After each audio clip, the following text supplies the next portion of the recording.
राष्ट्र सर्वप्रथम, राष्ट्र सर्वप्रथम, राष्ट्र सर्वप्रथम, राष्ट्र सर्वप्रथम। राष्ट्र सर्वप्रथम की बात कार्यक्रम में आप सभी राष्ट्रवासियों का हार्दिक स्वागत है।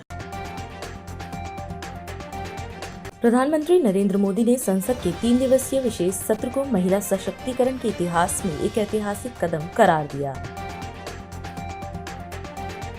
कांग्रेस अध्यक्ष मल्लिकार्जुन खड़गे ने केंद्र पर हमला बोलते हुए कहा कि विपक्ष महिला आरक्षण के नाम पर लाए गए दोषपूर्ण परिसीमन विधेयकों को स्वीकार नहीं करेगा। लोकसभा अध्यक्ष ओम बिरला ने घोषणा की कि विशेष संसदीय सत्र के दौरान 3 महत्वपूर्ण विधेयकों पर 15 से 18 घंटे तक चर्चा होगी और शुक्रवार को शाम 4 बजे मतदान निर्धारित है। तमिलनाडु के मुख्यमंत्री एम.के. स्टालिन ने केंद्र के प्रस्तावित परिसीमन विधेयक के खिलाफ राज्यव्यापी विरोध का नेतृत्व करते हुए विधेयक की प्रति जलाई और काले झंडे फहराए। केंद्र सरकार ने विपक्ष के कड़े विरोध के बीच लोकसभा में महिला आरक्षण और परिसीमन से संबंधित 3 महत्वपूर्ण विधेयक पेश किए हैं। राष्ट्रीय राजधानी दिल्ली में मौसम के 2 अलग अलग मिजाज देखने को मिल रहे हैं, जहां एक तरफ सुबह के तापमान में गिरावट दर्ज की गई, तो वहीं दोपहर होते होते झुलसा देने वाली गर्मी का एहसास हुआ। उत्तर प्रदेश के मुख्यमंत्री योगी आदित्यनाथ ने सुशासन के प्रति अपनी सरकार की प्रतिबद्धता दोहराते हुए कहा कि किसी भी राज्य की प्रगति के लिए सुरक्षा सबसे बुनियादी आवश्यकता है। कांग्रेस नेता जयराम रमेश ने कहा कि विपक्ष राज्यसभा के उपसभापति के चुनाव का बहिष्कार करेगा। आंध्र प्रदेश के कुर्नूल जिले से एक हृदय विदारक घटना सामने आई। मंत्रालय मंडल के चिलकला डोना के पास एक बोलेरो गाड़ी और लॉरी के बीच हुई भीषण टक्कर में कम से कम 8 तीर्थयात्रियों की मौत हो गई। महिला आरक्षण कानून में महत्वपूर्ण संशोधन पर विचार करने के लिए बुलाए गए संसद के 3 दिवसीय विशेष सत्र से पहले राजधानी दिल्ली का माहौल पूरी तरह नारी शक्ति के रंग में रंगा नजर आया। एशिया की सबसे बड़ी टिम्बर मार्केट कीर्तिनगर में आग से कैसे बचें और कैसे बचाएं विषय पर एक विशेष जागरूकता कार्यक्रम का आयोजन किया गया। इस कार्यक्रम का नेतृत्व ADO fire service Firoz Khan ने किया, जिसमें बड़ी संख्या में स्थानीय नागरिकों ने भाग लिया। कार्यक्रम के दौरान वरिष्ठ संपादक ललित सुमन ने एडीओ फिरोज खान से अग्नि सुरक्षा को लेकर विशेष बातचीत की। राष्ट्र सर्वप्रथम की बात ललित सुमन के साथ कार्यक्रम में नेशनल टीवी चैनल सर्वधर्म संगम पर आप सभी राष्ट्रवासियों का हार्दिक स्वागत है। राष्ट्र सर्वप्रथम की बात में आज हम पहुंचे हैं एशिया की सबसे बड़ी टिम्बर मार्केट कीर्तिनगर, जहां फायर सर्विस की ओर से मॉक ड्रिल किया जा रहा है, कैसे बचाव हो अग्नि से। एसीपी फिरोज खान अपनी पूरी टीम के साथ एशिया की सबसे बड़ी टिम्बर मार्केट में अपना मॉक ड्रिल दिखाया है, समझाया है और बताया है जो किस प्रकार से जब अग्नि का प्रकोप हो तो आप फायर सर्विस का सेवा ले सकते हैं जल्द से जल्द, और कैसे बचाव किया जा सकता है जान और माल का। तो हम बात करते हैं फिरोज खान जी एसीपी से, वही बताएंगे जो किस प्रकार से एशिया की सबसे बड़ी टिम्बर मार्केट अपने मार्केट को अग्नि से सुरक्षित रख सकती है और इसमें फायर ब्रिगेड का क्या सहयोग हो सकता है। दिल्ली फायर सर्विस की तरफ से दिल्ली अग्निशमन सेवा सप्ताह मनाया जा रहा है 14 से 20 अप्रैल। तो उसमें यहाँ पर एक डेमोन्स्ट्रेशन डिसाइड हुआ, तो यहाँ पर हमने पब्लिक अवेयरनेस प्रोग्राम किया और जैसा कि आपने पूछा कि हम क्या यहाँ पर जो है सावधानियाँ बरत सकते हैं, तो सबसे बेसिक और ज़रूरी कार्य ये है कि हम अपने आसपास कुछ भी ज्वलनशील सामग्री एकत्रित ना होने दें। अपने निकलने के रास्तों को बिल्कुल क्लियर रखें ताकि इमरजेंसी वाहन, इमरजेंसी सर्विसेज के लिए रास्ता आसान हो। अपनी गाड़ी की पार्किंग को जो है साइड में रखें, व्हीकल को पहले रास्ता दें। दूसरा, अगर इन केस ऑफ फायर आग लग जाती है कहीं पर, तो फायर ब्रिगेड के फ़ोन नंबर 101 पर कॉल करें। उसके बाद हमारे पास मौजूदा उपकरण जो हैं फायर फाइटिंग के प्राथमिक उपकरण, उनका इस्तेमाल करें, आग बुझाने की कोशिश करें और दूसरे लोगों को आगाह करें और बाहर निकलने की कोशिश करें। एसीपी साहब, पहले भी एशिया की सबसे बड़ी टिम्बर मार्केट में बहुत बड़ी आग की घटना घटी थी जिसमें फायर ब्रिगेड के 9 पुलिसकर्मी सेवा करते हुए शहीद हो गए थे। उसके बावजूद भी बार बार यहाँ आग लगती है और लगने के बाद फायर सर्विस के लोग आते हैं और उनकी एक ही शिकायत रहती है, जो कि मार्केट में अतिक्रमण है, जिसके कारण घटनास्थल तक पहुंचने में उन्हें काफ़ी कठिनाई का सामना करना पड़ता है। तो क्या आप जब से यहाँ पधारे हैं एसीपी के रूप में, तो आपने इस संदर्भ में कोई पत्राचार संबंधित थाना से और एसोसिएशन से इन लोगों से किया है, जो कि वो मार्केट में व्यवस्था बनाने के लिए वो अपने स्तर से कोई कदम उठाएं? देखिए, आपने बहुत ही उचित प्रश्न पूछा है। दरअसल जो मार्केट है ये टिम्बर मार्केट होने की वजह से काफ़ी फ्लेमेबल है और फ्लेमेबल होने के साथ साथ में यहाँ पर आग लगने की संभावना बहुत बढ़ जाती है और इससे पूर्व में जो आग लगी उससे काफ़ी क्षति हुई हमारे जवानों की भी और संपत्ति की भी। तो इसका सबसे बड़ा है कि हमने एक अवेयरनेस प्रोग्राम चलाया है और मैं अपील करता हूँ आपके माध्यम से संबंधित जो भी एजेंसियाँ हैं जो इस व्यवस्था को देख रही हैं वो एनक्रोचमेंट की जो है उसको दूर करें और हमारी तरफ से उनके साथ पत्र व्यवहार भी किया जाएगा। बहुत बहुत धन्यवाद एसीपी फिरोज खान जी। इसी प्रकार आप संपूर्ण क्षेत्र में जो क्षेत्र आपको मिला है आप उसमें जागरूकता फैलाते रहें। मीडिया आपके साथ हमेशा आपके कार्य को आगे बढ़ाने का सकारात्मक मीडिया टीम काम करता रहेगा। राष्ट्र प्रथम की बात ललित सुमन के साथ कार्यक्रम में आप अन्य खबरों के लिए बने रहें नेशनल टीवी चैनल सर्वधर्म संगम पर। एडीओ खान के नेतृत्व में एसओ महेश धैया, एलएफ सुनील दत्त और महेश मीना ने उपस्थित लोगों को आग से बचाव के महत्वपूर्ण तरीकों की जानकारी दी। वहीं एफओ लोकेश कुमार, सोनू कुमार और गौरव निर्वाण ने भी लोगों को अग्निशमन के व्यवहारिक उपायों का प्रदर्शन कर जागरूक किया। तो आज जो हम इकट्ठा हुए यहाँ पर, ये हमारा दिल्ली फायर सर्विस की तरफ से फायर अग्निशमन सप्ताह मनाया जाता है। 14 से 20 अप्रैल तक मनाया जाता है। इसमें जो है तो पब्लिक के बीच में जाके स्कूल, मॉल, सभी जगहों पे मार्केट में जाके बताते हैं कि आग से कैसे बचें। आग लगने के बहुत से कारण हैं, बट हमें आग को बुझाना आना चाहिए, ठीक है ना। बुझाते कैसे हैं आग को? क्या है, इसको क्या बोलते हैं? क्या नाम है? फायर एक्सटिंग्विशर, ठीक है, आग बुझाने का सिलेंडर।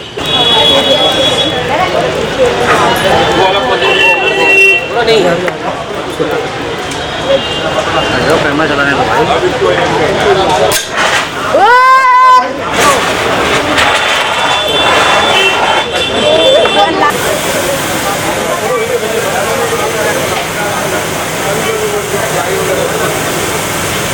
मानव सिंह डांग के शोरूम के सामने आयोजित इस कार्यक्रम में सैकड़ों की संख्या में लोगों की उपस्थिति रही। बच्चों, युवाओं और बुजुर्गों ने अग्निशमन के तरीके सीखे और अग्नि सुरक्षा संबंधी महत्वपूर्ण जानकारी का लाभ उठाया। कार्यक्रम में बड़ी संख्या में गणमान्य व्यक्ति भी उपस्थित रहे। फायर स्टेशन प्रभारी नरेश कुमार, एडवोकेट गगन गांधी, कीर्तिनगर टिम्बर मार्केट के सचिव प्रकाश विश्वकर्मा सहित दयाराम पटेल, धनसुख पटेल, सुरेंद्र चौधरी, पीटी अभिमन्यु, मनोज पासवान और टीएस बावा ने अपनी उपस्थिति दर्ज कराई। कार्यक्रम के सफल आयोजन के लिए एडीओ फिरोज खान ने मानव सिंह डांग की विशेष सराहना करते हुए कहा कि बेहद कम समय में इस तरह का बेहतरीन जागरूकता कार्यक्रम आयोजन सराहनीय है। नई दिल्ली में प्रधानमंत्री नरेंद्र मोदी और ऑस्ट्रेलिया के चांसलर ने संयुक्त प्रेस वार्ता को संबोधित किया। इस दौरान प्रधानमंत्री ने चांसलर की पहली भारत यात्रा का स्वागत करते हुए कहा कि भारत ऑस्ट्रेलिया संबंध एक नए दौर में प्रवेश कर रहे हैं। प्रधानमंत्री ने कहा कि 4 दशकों बाद ऑस्ट्रेलिया के चांसलर की यह यात्रा बेहद महत्वपूर्ण है और इससे व्यापार, निवेश और तकनीकी सहयोग को नई गति मिलेगी। उन्होंने कहा कि इंफ्रास्ट्रक्चर, क्लीन एनर्जी, रेलवे और इंजीनियरिंग परियोजनाओं में दोनों देशों की साझेदारी पहले से मजबूत रही है। साथ ही रक्षा, सेमीकंडक्टर, क्वांटम और बायोटेक्नोलॉजी जैसे क्षेत्रों में सहयोग को और मजबूत किया जाएगा। चांसलर स्टॉकर, आपकी पहली भारत यात्रा पर मैं आपका हार्दिक स्वागत करता हूं।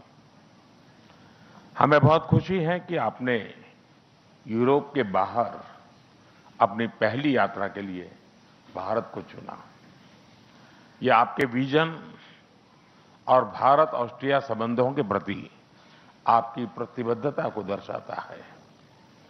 4 दशकों के बाद ऑस्ट्रेलिया के चांसलर की भारत यात्रा अत्यंत महत्वपूर्ण है। वर्ष 2026 के ऐतिहासिक Bharat European union free trade agreement के बाद भारत और यूरोपियन यूनियन के बीच संबंधों में एक नए सुनहरे अध्याय की शुरुआत हुई है। चांसलर स्टॉकर की विजिट से हम भारत ऑस्ट्रिया संबंधों को भी एक नए कालखंड में ले जा रहे हैं। फ्रेंड्स, इंफ्रास्ट्रक्चर, इनोवेशन और सस्टेनेबिलिटी में भारत और ऑस्ट्रिया भरोसेमंद साझेदार रहे हैं। दिल्ली मेट्रो हो या हिमालय पर 10,000 फीट की ऊंचाई पर बना अटल टनल, ऑस्ट्रिया की टनलिंग एक्सपर्टीज ने अपनी मजबूत छाप छोड़ी है। इतना ही नहीं, रेलवे प्रोजेक्ट से लेकर गुजरात के गिरनार रोपवे तक, क्लीन एनर्जी से लेकर अर्बन डेवलपमेंट तक भारत के कई इंजीनियरिंग प्रोजेक्ट्स में ऑस्ट्रियन कंपनियां सक्रिय भागीदार रही हैं। फ्रेंड्स, चांसलर स्टॉकर की यह यात्रा ट्रेड और इन्वेस्टमेंट में नई ऊर्जा लाएगी। हमें बहुत खुशी है कि वे बड़े विजन और बड़े बिजनेस डेलीगेशन के साथ भारत आए हैं। हम ऑस्ट्रिया की एक्सपर्टीज और भारत की स्पीड और स्केल को जोड़कर पूरे विश्व के लिए रिलायबल टेक्नोलॉजी और सप्लाई चेन सुनिश्चित करेंगे। हम डिफेंस, सेमीकंडक्टर, क्वांटम और बायोटेक्नोलॉजी में भी अपनी पार्टनरशिप को सुदृढ़ करेंगे। साथ ही हम इंजीनियरिंग और टेक्निकल एजुकेशन सहयोग को भी और मजबूत करेंगे। आईआईटी दिल्ली और ऑस्ट्रिया की मोंटान यूनिवर्सिटी के बीच आज साइन किया जा रहा एमओयू इस नॉलेज एक्सचेंज का एक उज्जवल उदाहरण है। फ्रेंड्स, भारत का टैलेंट ऑस्ट्रिया की इनोवेशन और प्रोडक्टिविटी को बढ़ाने की क्षमता रखता है। 2023 में हमने ऑस्ट्रिया के साथ एक व्यापक माइग्रेशन एंड मोबिलिटी एग्रीमेंट किया। अब इस एग्रीमेंट के अंतर्गत हम नर्सिंग सेक्टर में भी मोबिलिटी को आगे बढ़ाएंगे। हम ज्वाइंट रिसर्च और स्टार्टअप सहयोग को भी और मजबूत करेंगे। यूथ एक्सचेंज को प्रमोट करने के लिए हम आज Bharat Austria working holiday program भी लॉन्च कर रहे हैं। फ्रेंड्स, आज पूरा विश्व एक बहुत ही गंभीर और तनावपूर्ण स्थिति में गुजर रहा है और इसका प्रभाव हम सभी पर पड़ रहा है। ऐसे तनावपूर्ण वैश्विक माहौल में भारत और ऑस्ट्रिया हम एकमत है कि मिलिट्री कॉन्फ्लिक्ट से समस्याओं का समाधान नहीं निकल सकता। यूक्रेन हो या वेस्ट एशिया, हम एक स्टेबल, सस्टेनेबल और लास्टिंग पीस का समर्थन करते हैं। हम इस बात पर भी एकमत है कि बढ़ते ग्लोबल चैलेंजेस के समाधान के लिए ग्लोबल इंस्टीट्यूशन का रिफॉर्म अनिवार्य है और आतंकवाद को जड़ से मिटाना हमारी साझी प्रतिबद्धता है। योर एक्सेलेंसी, 2024 में मेरी ऑस्ट्रिया की यात्रा भी 4 दशकों बाद हुई थी। उस विजिट के बाद आज भारत में आपका स्वागत करना हमारे लिए बहुत गर्व और खुशी की बात है। आइए हम भारत ऑस्ट्रिया साझेदारी को इनोवेशन सेंट्रिक और फ्यूचर रेडी बनाएं। बहुत बहुत धन्यवाद। दाके शोन। महिला आरक्षण कानून और परिसीमन विधेयक को लेकर संसद में समाजवादी पार्टी प्रमुख अखिलेश यादव ने मोदी सरकार को घेरा। इस दौरान जनगणना को लेकर उठे सवालों का जवाब देते हुए गृह मंत्री अमित शाह ने महत्वपूर्ण जानकारी दी। शाह ने कहा कि इस सदन के माध्यम से वह देश की जनता को बताना चाहते हैं कि जनगणना का काम शुरू हो चुका है और सरकार ने जाति जनगणना कराने का निर्णय ले लिया है। उन्होंने बताया कि फिलहाल घरों की गिनती का कार्य चल रहा है और जब व्यक्तियों की गणना होगी तब जाति का कॉलम भी शामिल किया जाएगा। गृह मंत्री ने सदन को आश्वस्त किया कि यह जनगणना जाति आधारित आंकड़ों के साथ ही पूरी की जाएगी। साथ ही उन्होंने स्पष्ट कहा कि भारत का संविधान धर्म के आधार पर आरक्षण की अनुमति नहीं देता। आपको जल्दीबाजी क्यों है महिला विधेयक के पक्ष में हम? आप जनगणना क्यों नहीं कराना चाहते? ये अध्यक्ष महोदय, सेंसस ये इसलिए नहीं करना चाहते हैं कि जैसे ही जनगणना होगी हम सब लोग जाति गणना मांगेंगे, जाति गणना होगी तो हम आरक्षण मांगेंगे, इसीलिए आप लोग धोखा देकर के आना चाहते हैं। माननीय अध्यक्ष जी, सदन की कार्यवाही को पूरा देश देख रहा है। कुछ स्टेटमेंट ऐसे किए गए जो जनता में चिंता पैदा कर सकते हैं। अखिलेश जी ने कहा जनगणना क्यों नहीं हो रही है। मैं पूरे सदन के माध्यम से देश की जनता को बताना चाहता हूं, जनगणना का काम शुरू हो चुका है, जारी। 2, उन्होंने कहा कि हम जाति जनगणना का मांग करेंगे। मान्यवर, मैं आपके माध्यम से सदन को बताना चाहता हूं कि सरकार ने जाति की जनगणना करने का निर्णय ले चुकी है और जाति के साथ ही ये जनगणना हो रही है। माननीय सदस्य धर्मेंद्र यादव जी कह रहे हैं कि कॉलम नहीं है। उनको मालूम पड़ना चाहिए कि अभी घरों की गिनती हो रही है और घरों की कोई जाति नहीं होती है। समाजवादी पार्टी का चले तो घरों की भी जाति तय कर ले। मान्यवर, जब व्यक्तियों की जनगणना होगी, नागरिकों की जनगणना होगी, तब उसमें जाति का कॉलम रखा है। ये मेरा विभाग है। मैं सदन को आश्वस्त करना चाहता हूं कि ये जनगणना जाति जनगणना के साथ ही होने वाली है। तीसरी बात, इन्होंने ये जो आपने समझाया कि नियम 72 की जो खिड़की है वो हमें लेजिस्लेटिव कॉम्पिटेंसी पर और कॉन्स्टिट्यूशनल कॉम्पिटेंसी पर बोलने की ही इजाजत देती है। वो खिड़की का उपयोग कर धर्मेंद्र यादव जी ने एकदम गैर संवैधानिक बात करी, मुस्लिम महिलाओं को आरक्षण की। मान्यवर, हमारा संविधान किसी भी प्रकार के धर्म के आधार पर आरक्षण की कतई मंजूरी नहीं दे रहा। और मैं फिर से संकल्प सरकार का बताता हूं कि धर्म के आधार पर मुस्लिमों को किसी भी प्रकार का आरक्षण गैर संवैधानिक है, इसका सवाल ही पैदा नहीं होता है। अभी समय है एक ब्रेक का। हम चलते हैं ब्रेक पर, आप कहीं जाए नहीं, छोटा सा ब्रेक। श्रेया फर्निशिंग लेकर आया है आपके लिए होम कलेक्शन, जिसमें आपको मिलता है upholstery fabric, designer curtains, home and office decoratives, carpets and sofa cover कम से कम दाम में कीर्ति नगर में आपके लिए उपलब्ध है। Kamal Buildtech Private Limited, fulfilling promises. With our professional team and experience of delivering projects, in past we guarantee you peace of mind and top quality work in an affordable price. और अधिक खबरों के लिए आप हमारे YouTube channel दैनिक India दर्पण को अभी सब्सक्राइब करें और नोटिफिकेशन के लिए बेल आइकन को प्रेस करना ना भूलें। राष्ट्र सर्वप्रथम की बात कार्यक्रम में ब्रेक के बाद एक बार फिर आप सभी राष्ट्रवासियों का स्वागत। गोरखपुर में मुख्यमंत्री योगी आदित्यनाथ ने श्री गोरखनाथ मंदिर क्षेत्र की सुरक्षा के लिए आधुनिक सुरक्षा भवन का उद्घाटन किया। इस दौरान उन्होंने कहा कि सुशासन की पहली शर्त सुरक्षा है और हर व्यक्ति को सुरक्षित वातावरण मिलना चाहिए। मुख्यमंत्री ने बताया कि पिछले 9 वर्षों में पुलिस विभागों में 2,19,000 से अधिक भर्तियां पूरी की गई हैं। उन्होंने कहा कि प्रदेश में बेहतर प्रशिक्षण सुविधाओं के चलते इस समय 60,000 से अधिक पुलिसकर्मी एक साथ प्रशिक्षण ले रहे हैं। मुख्यमंत्री ने कहा कि गोरखनाथ मंदिर के पास बना यह सुरक्षा भवन एक मॉडल के रूप में विकसित हो रहा है, जिसमें 100 पुलिस अधिकारी और कर्मचारी ठहर सकते हैं। उन्होंने इसे सुशासन और विकसित भारत के संकल्प को आगे बढ़ाने वाला कदम बताया।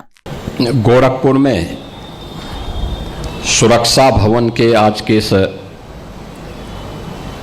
लोकार्पण कार्यक्रम में सभी हमारे जनप्रतिनिधिगण, पदाधिकारीगण, पुलिस और प्रशासन से जुड़े हुए सभी अधिकारीगण और उपस्थित बहनों और भाइयों, सुशासन की पहली शर्त होती है सुरक्षा। हर व्यक्ति को सुरक्षा चाहिए और इसके लिए सरकार के स्तर पर प्रयास किए जाते हैं। 2017 में हम लोग जब आए, उस समय उत्तर प्रदेश पुलिस में आधे से अधिक पद खाली थे। हम लोगों ने पिछले 9 वर्ष में 2,19,000 से अधिक पुलिस विभाग में भर्ती की प्रक्रिया को पूरा किया है। 2,19,000 से अधिक। 17 में जब हम लोग सरकार में आए थे, उस समय की स्थिति थी कि पुलिस की ट्रेनिंग की क्षमता मात्र एक समय में 3,000 से अधिक नहीं थी। और वर्तमान में प्रदेश के अंदर जो स्थापना सुविधाओं का विकास हुआ है, उसका परिणाम है कि हम लोग वर्तमान में 60,000 से अधिक पुलिस कार्मिकों की एक साथ ट्रेनिंग करवा रहे हैं। याद करिए, राज्य वही है, लेकिन समय पर ले गए निर्णय और समय पर दी गई सुविधा का परिणाम क्या है? हमने उसको 200 गुना से अधिक सुविधाओं से संपन्न करने का काम किया है। और परिणाम है कि जब अवस्थापना सुविधाओं का विकास हुआ, तो अवस्थापना सुविधाओं के विकास के साथ ही उनके कार्य की गति भी बढ़ी। और यही कार्य की गति जो सुरक्षा पे ध्यान देकर के समय पे भर्ती, समय पे ट्रेनिंग, समय पर सुविधा उपलब्ध करवाई गई, परिणाम है सुरक्षा का बेहतर माहौल बना। और उस सुरक्षा के बेहतर माहौल ने ही प्रदेश के अंदर सुशासन का एक मॉडल खड़ा किया है। और उसी सुशासन का मॉडल आज प्रदेश बनता हुआ दिखाई दे रहा है। और आज मुझे प्रसन्नता है कि यहां पर गोरखनाथ मंदिर से सटे हुए यह सुरक्षा भवन एक मॉडल बन रहा है। कोई भी ऐसी सुरक्षा आती है, उनको या तो होटल में जाना होता था या फिर जहां तहां उन लोगों को रहना पड़ता था। गेस्ट हाउसेज में गए, कोई बाहर का अतिथि आया, उस समय उनको अब जगह नहीं मिली। स्वाभाविक रूप से दोनों के लिए आवश्यकता थी। अब पुलिस का अलग, अन्य सामान्य अतिथियों का अलग, नागरिकों का अलग, सबको अलग अलग सुविधा और सबकी जवाबदेही भी सुनिश्चित। और यही मॉडल सुशासन और विकसित भारत की संकल्पना को आगे बढ़ाने में सहायक होगा। आज के इस अवसर पर जब ये सुरक्षा भवन का लोकार्पण हो रहा है, लगभग 100 पुलिस अधिकारी और कर्मचारी एक साथ इस भवन में ठहर सकते हैं।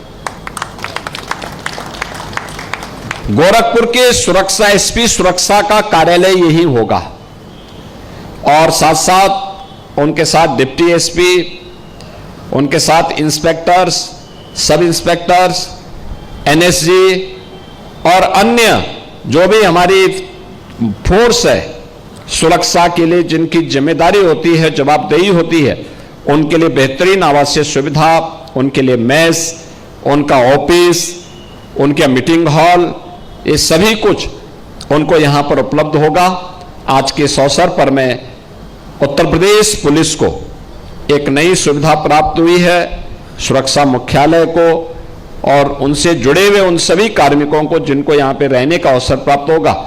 मैं इस अवसर पर एक बार फिर से यूपी पुलिस को इस उपलब्धि के लिए हृदय से बधाई देता हूँ। आप सबको अपनी शुभकामनाएं देते हुए वाणी को विराम देता हूँ। धन्यवाद। जय हिंद। चंडीगढ़ में मुख्यमंत्री नायाब सैनी ने जनगणना और स्वगणना को लेकर प्रेस वार्ता को संबोधित किया। इस दौरान उन्होंने कहा कि जनगणना की शुरुआत होना बेहद खुशी की बात है।